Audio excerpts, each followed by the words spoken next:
Hey everybody, this is Nick and Jacob from the Weekly Scramble. Happy to have you guys here. So, what are we talking about? What did we see? We're talking what we saw in theaters this week.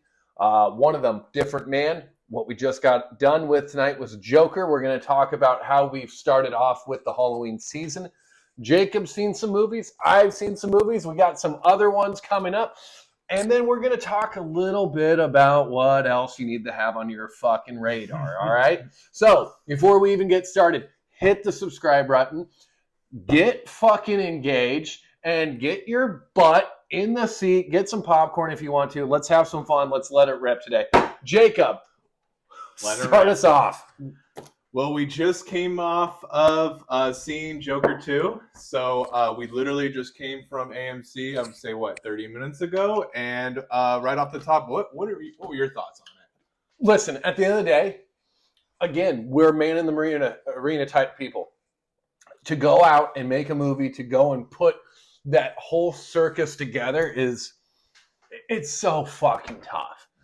So we do have a lot of respect for that. But Having said that, it was all right. You know, look, it wasn't the best movie. It wasn't better than the original Joker, but no, like they never are though.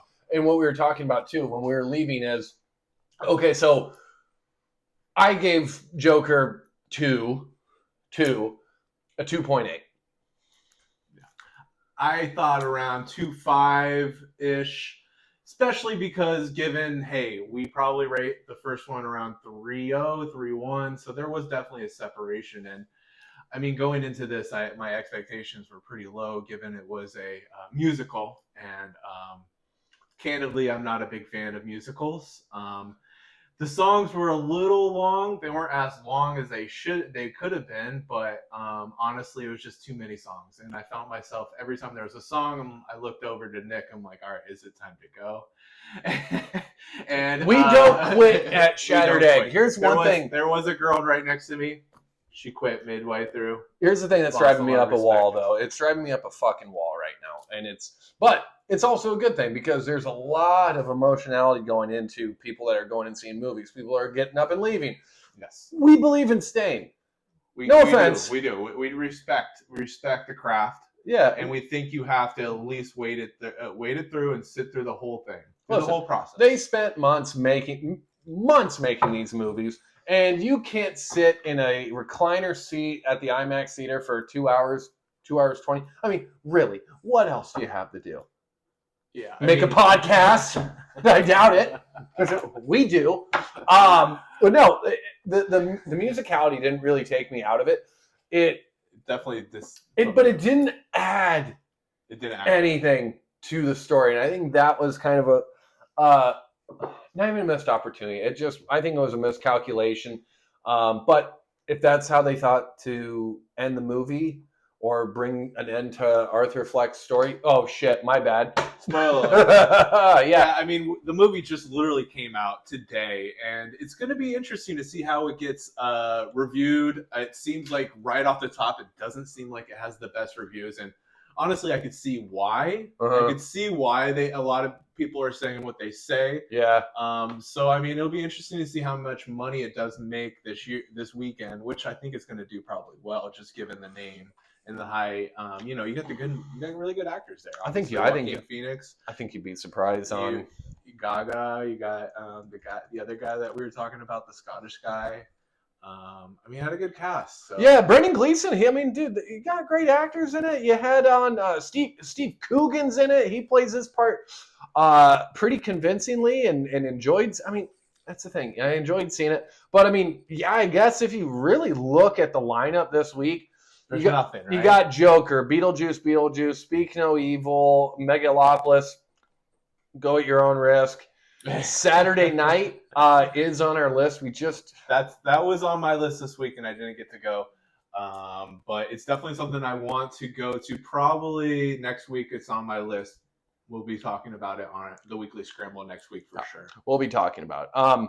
One of the other movies that we did see, again, Joker 2.8. Is it worthwhile going? 2.5-ish. I mean, it just talks about Joker really not really accepting the fact that he's not really the Joker. He's just kind of a demented person that killed 6 people and his mother. So, spoiler alert.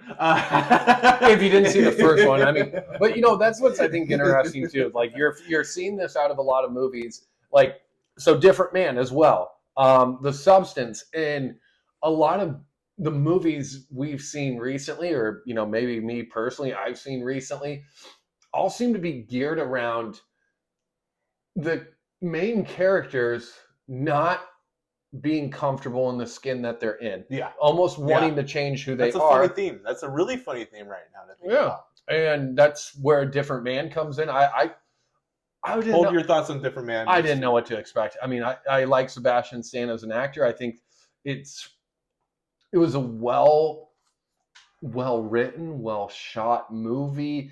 It at times it was humorous, but again, it was on the backdrop of a guy who has a really messed up face, right? And goes under a procedure to get it taken care of. So what does the procedure actually do? Does it fix his face? His face pretty much melts off, and then it reveals the thing that's underneath. So wait. So his face is a birth defect, or it was something that happened like an accident? Over time. No, it's like a development over time. So like when people develop growths or anything like that, it's not something you're born with. Genetically, it's something that you're predisposed to. It just progressively got worse and worse on his face. And then one day, it just completely became that.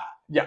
And then he had a procedure that melts all of that off, and his regular face was good? Yeah, he goes on like a medication type deal, and so he becomes a different man. Like, not really, though, because he's still he becomes a very good-looking man. Very insecure guy still inside. Still very insecure, and he ends up coming across a play that's being done that his old neighbor from his apartment building's putting on, and it's about who this man was because he faked his own death and all these things, and he goes to want to go and play this old character, which used to be him. But then the play is taken over by I think his name's Adam Pearson. He does have a facial disfigurement. I forget what the disease is, but it's unique telling because Adam Pearson, the character he plays in it, is a man who isn't insecure, but he does have this facial deformity, for lack of a better word, but he's totally accepting of where his station at is in life. And that drives Sebastian Stan's character crazy because he can't do that. He can't do it. He can't be that. He's never really fully been able to accept himself for who he actually is. Goes off the rails, and go watch it. What was your rating? I think it landed at the same thing. Maybe I want to say it was anywhere between a 2.6 and a 2.8, maybe. I don't know. I'm trying to look it up because, guys, we've been seeing a lot of movies. Yeah, so we've been definitely trying to see a lot of movies in the last few weeks.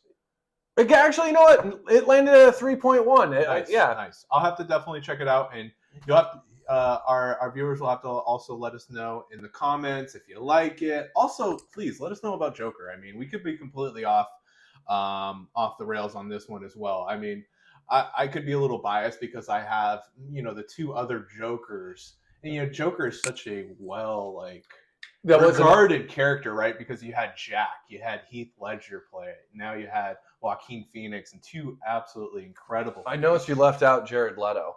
Yeah, Jared Leto. I forgot about that movie. I completely forgot about that one.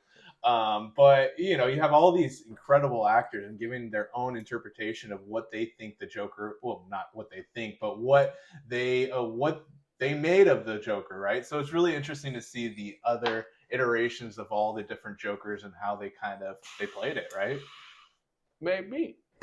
Let's move on. Let's figure out better interpretations, better villains. Yeah, I agree. Let's try and find new content, right? New IP. It would be better to try new things than just trying to continue to do the same things over and over because, yes, you can make some money, but hey, new ideas are better. Speaking of new content, everybody, it is the month of October. Yes, it is. And in the month of October... Scary month. And here's an area. If you are an LA local, Hollywood Horror Fest is going on this weekend, 5th through the 6th. Hollywood. It's Independent Film Festival. go and get out there. We would be going. He's got to go to Vegas though, apparently this weekend. Hopefully working. I'm going to be working. I'm going to be definitely doing a lot of different workshopping and a lot of different thinking and reflecting. He's going to be doing some underground research at the Sapphire for some talent. That's absolutely correct. The Sapphire is a strip club. Yeah. That is not. I'm not going to be there. I'll be in the casino. Okay. Anyways, but listen, if you are an LA local, really go and support your local artists. Go and support people that are submitting independent work. It's very important, and in a where we are today from the film and entertainment industry, independent artists need your support. You don't know what projects are going to really resonate with you. And honestly, we've been watching a ton of movies recently, and some of the ones that have resonated the strongest with us have been more of these independent films. You think about My Old Ass, you think about The Substance, like A Different Man. These are all movies that are not really high budget films. They're not very high budget films at all. And they're putting more money into the script, the plot, and they're taking less money into special effects and all that stuff. So to your point. Mm-hmm. Try and focus on the indie films, because that's the main things they are trying to focus. They don't have as much money and how much resources as the big studios. So give them that spotlight, give them that chance, because you never know. Because a lot of times the indie films are the ones that actually win these awards. So this is true. And award season is going to be on us very, very quickly, and that's going to be an absolute kick in the ass on our end. But we are excited to do it. We'll make sure that you know as quickly as possible whether you should give a film a shot or if it's okay. Well, it's going to be really fun though, because we're just starting this thing off, right? So we never really worked around award season. So it'd be really cool to see what gets nominated and really putting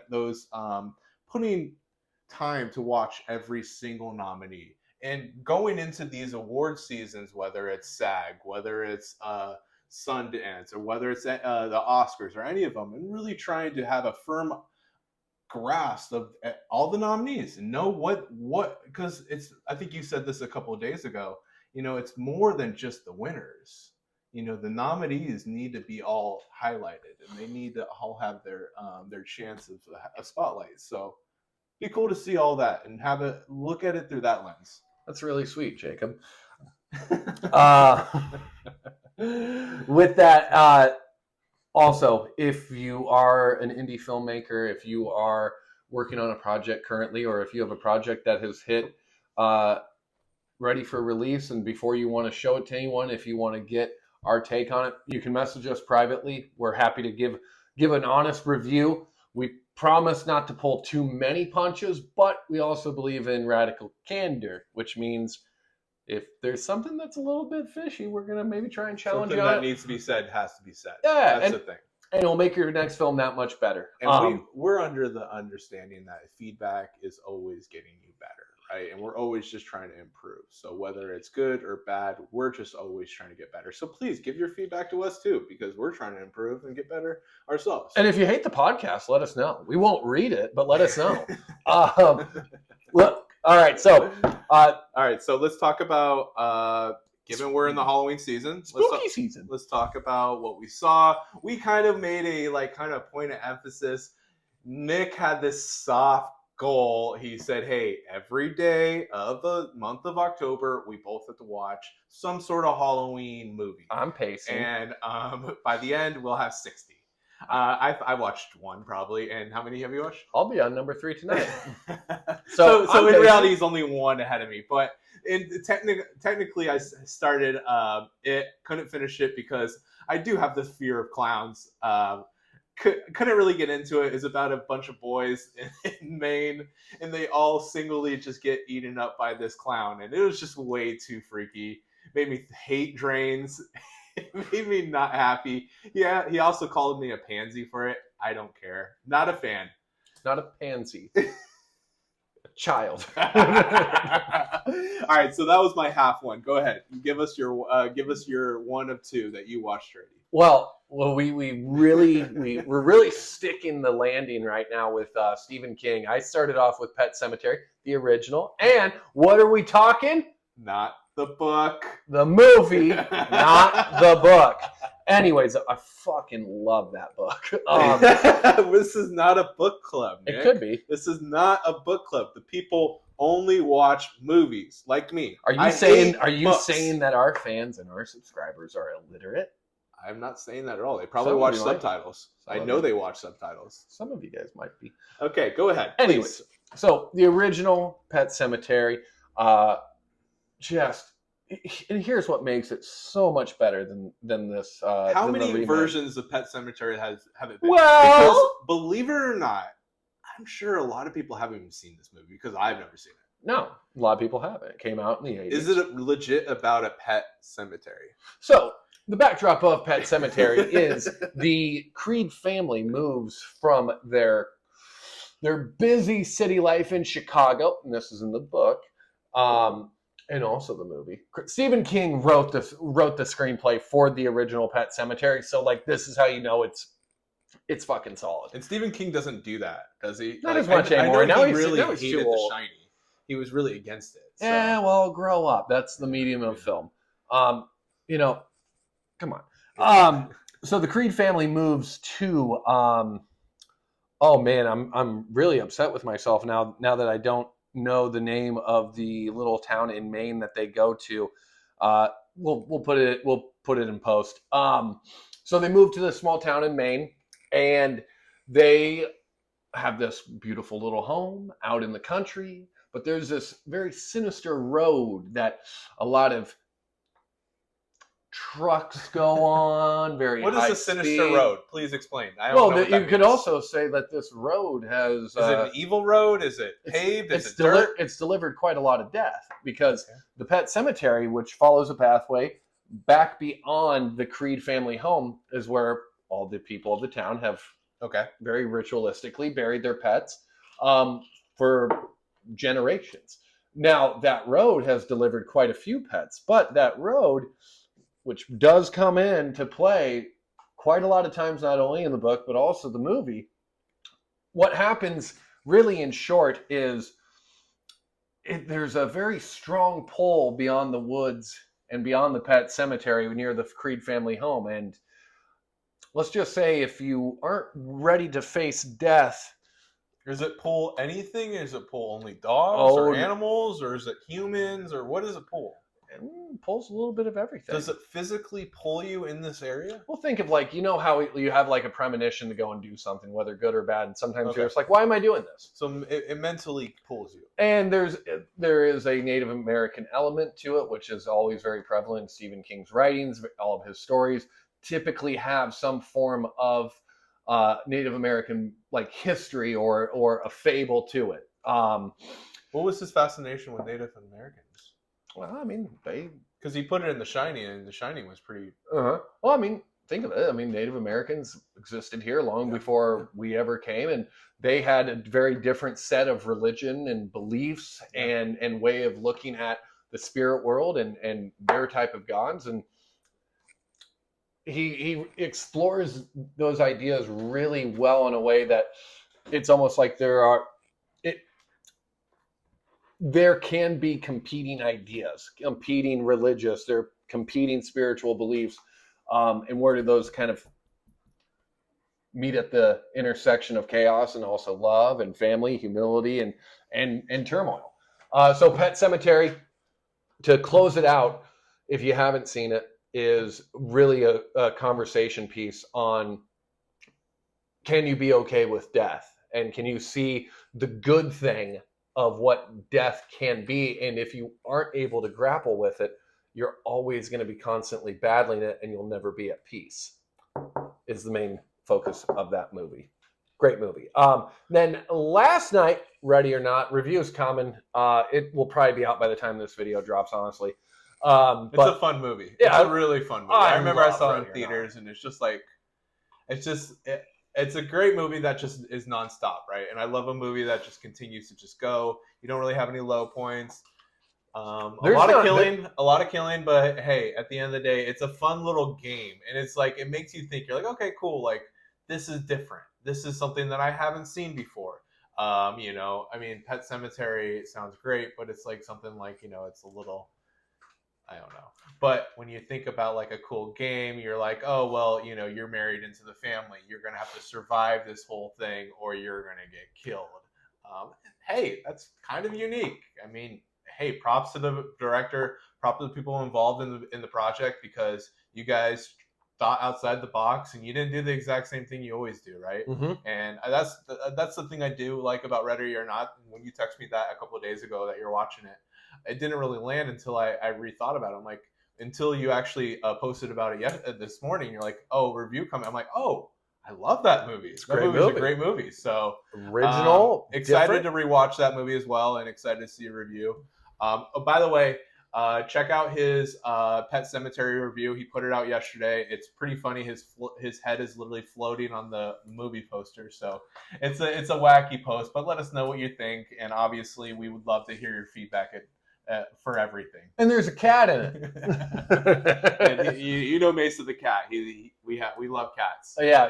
Also, look, The Shining. Jacob shot out of the gate to watch that one. I did. The first night, I decided, business decision. I'm like, I have to just start off with a bang. It's my favorite, probably Halloween movie.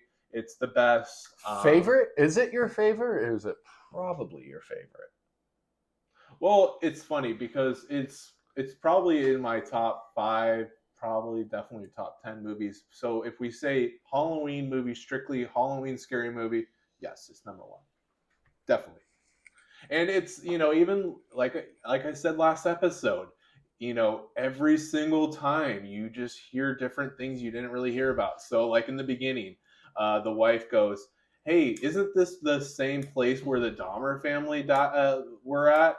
And I'm like, the Dahmer family. So I just did a whole... That was a little bit more west in the Sierra Nevada. It's a great impression. That's exactly what Jack said. But, and, just thinking about it, and then doing a little internet dig on that. And then just kind of just looking at it from a lens, what you said, right? And it's just looking at a lens where, hey, was Jack always here? Was Jack always part of this hotel? And is he just kind of just this figure that we're just seeing and he's never leaving, and now he's bringing these other 2 people, the son and the wife, up, making them fully a part of it.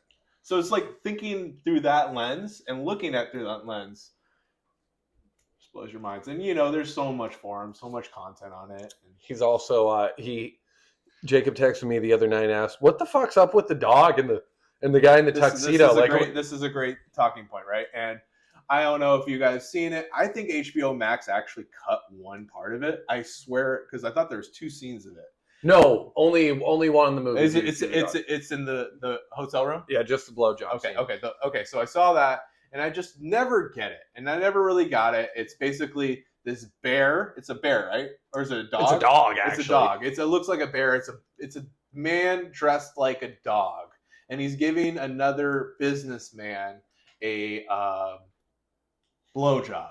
And I never really understood what it was, didn't really get what the hell it meant. So I text him, like, what the hell's going on? So he calls me within 30 seconds and tell me what it means. So if you read the book, but we're talking the movie, not the book. Anyways, though, one of the things that Stanley Kubrick did really well, though, and he doesn't get a lot of credit for it, is, he gets taken to task all the time. He changed so much of The Shining. Well, listen, here's the frickin' deal. The Shining is a dense-ass book, and as any filmmaker probably knows, some things aren't going to play very well on film, and you have to make the necessary cuts, but how can you do it in a way that keeps the story kind of intact? Yeah.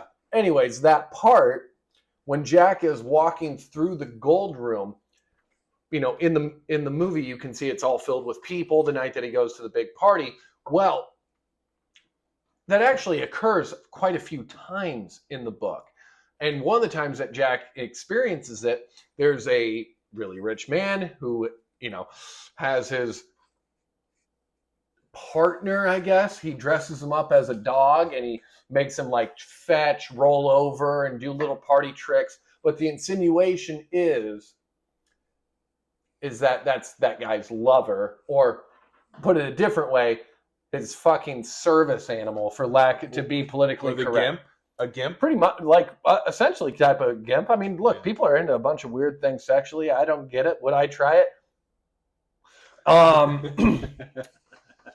So that's the thing is there's a lot of just like little small things like, in room 236, it's kind of interesting where they're giving Kubrick a lot of credit for, the Calumet powder, the baking soda in the closet. Well, I mean, what do you mean by that? Because they're saying that, he's smoking a peace pipe and there's like little things that Kubrick looked at. And obviously Kubrick could tap into that. But let's not give Kubrick all the like genius, accolades of making a great film off of arguably one of the better pieces of horror ever written in American pastime. Stephen King should get some yeah, I mean, it's hinted at that, they say it in the movie. This is, it's a lot of Indians were around here at this time, and there was probably a lot of violence taking over the land, a lot of fighting back and forth. There was also a mafia component to it. So there, for some reason, that area has always drawn in a lot of violence. And there's good shining, there's bad shining, which King kind of expands on in Dr. Sleep. Haven't read the book, but I have watched the movie. And that's a really awesome follow-up. And I think the director is Mike Flanagan. He's starting to do like a lot of King works. That's obviously, I honestly was starting it yesterday and something got out of hand. Time got out of hand and I wasn't able to finish it. But that's something that I definitely want to watch. Again, the director's cut of Dr. Sleep is actually really excellent.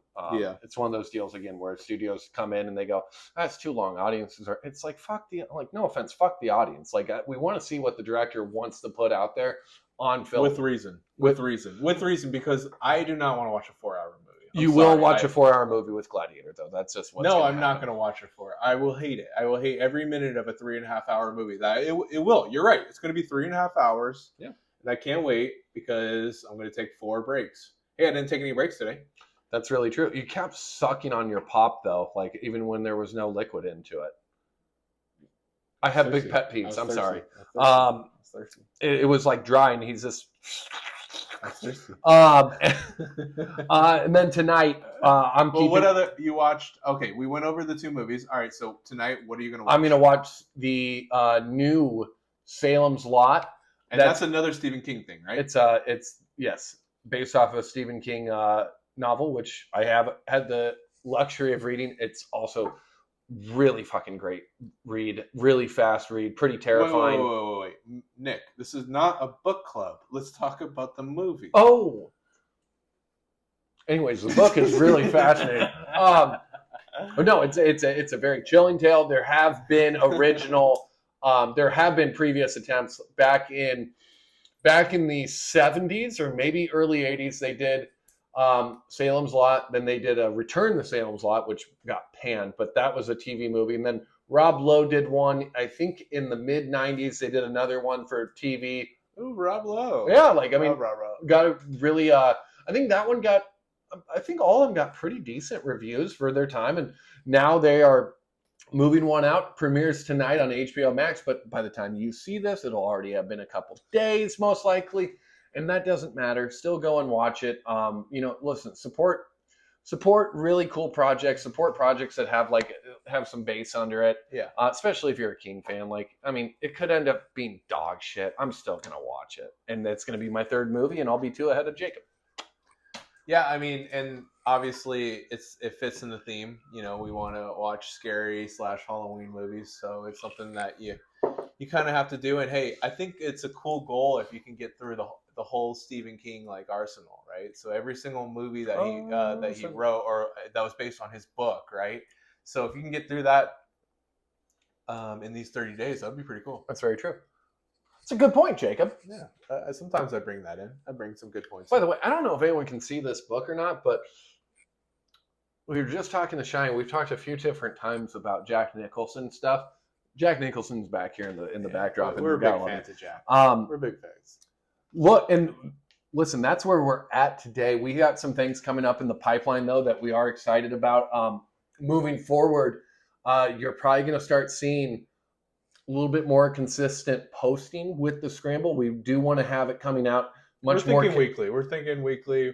We're going to have a good cadence on our way. We're going to have a good cadence on our way, and just kind of, we're going to keep working it, right? We're going to keep working it. We're going to have fun. Everything, at the end of the day, this is all just, we're continuing to build out, and we hope that you continue on with the journey with us. It's going to be a little bit of a shorter one tonight, guys.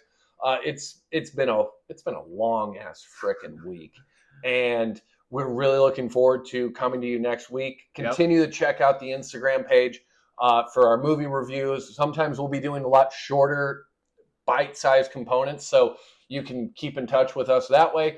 Again, subscribe, go follow, go. We're going to be having, this is going to be cool. Pretty soon, we're going to start kind of unveiling out a little bit more of a merch component here. Oh, you don't have to buy shit. Like, I don't care. I'm going to be wearing it, but we are going to. Like, listen, at the end of the day, we're going to have a cool merch store. We're going to have some really cool swag. And that's really important to us. We're going to have some really cool hats, some really cool sweaters. And to your point, you don't have to buy it, but you're going to be hating that you don't have it. Yeah, when your friend's walking around with a Shattered Egg branded piece of clothing, you go, oh, man, how do I go and get that? He goes, fuck you. You can't anymore. You passed it up. So we may have some limited time drops. We may have some fun information on the way. So just be on the lookout. Keep your inbox open. Go subscribe. Follow us. Subscribe us. Be on the lookout. Be in the know. And guys, at the end of the day, our goal here is, listen, it's not just doing podcasts. It's not just watching movies. We do have a lot larger goals for ourselves, for the community that we're trying to build.